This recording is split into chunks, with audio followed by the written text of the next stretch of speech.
নমস্কার দর্শকবৃন্দ, RS TV লাইভে জ্যোতিষ সমাধানে আমি ডক্টর রাজশাসী সকলকে স্বাগত জানাই। দর্শকবৃন্দ, আজকে ভারতের প্রজাতন্ত্র দিবস বা রিপাবলিক ডে বা গণতান্ত্রিক প্রজাতন্ত্র দিবস। তাই আজকের এই দিনে আমি আমার পক্ষ থেকে এবং আমার আরএস টিভি লাইভ চ্যানেলের পক্ষ থেকে সকল দর্শকবৃন্দ, আমার ক্লায়েন্ট, পরিজন সকলকে প্রীতি, শুভেচ্ছা, আন্তরিক অভিনন্দন আজকের এই গণতন্ত্র দিবসের বা রিপাবলিক ডে।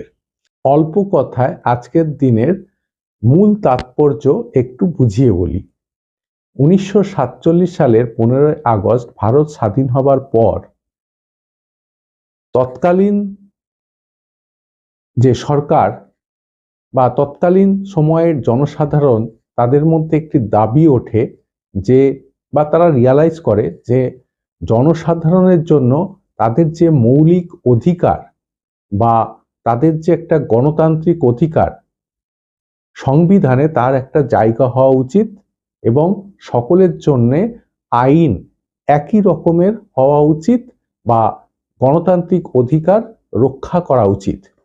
এবং তার জন্যে যে ইন্ডিয়ান যে অ্যাসেম্বলি, তৎকালীন যে অ্যাসেম্বলি অফ ইন্ডিয়া, সেখানে 26শে নভেম্বর 1949 সালে 26শে নভেম্বর 1949 সালে তখন একটি এ নিয়ে আলোচনা সভা হয় বা কথাবার্তা চলতে থাকে এবং সেটাকে সম্পূর্ণরূপে পূর্ণতা লাভ করে এই আজকের দিনে 26শে জানুয়ারি 1950 সালে। 1950 সালে 26শে জানুয়ারি সেই গণতান্ত্রিক যে প্রজাতন্ত্র দিবস বা জনসাধারণের, ভারতের সকল জনসাধারণের যে মৌলিক অধিকার, সংবিধানে মৌলিক অধিকার, তার যে গণতান্ত্রিক অধিকার, সেটি 26শে জানুয়ারি 1950 সালে সেটা পূর্ণতা লাভ করে, সেটাকে একদম আইনভাবে পাশ করানো হয়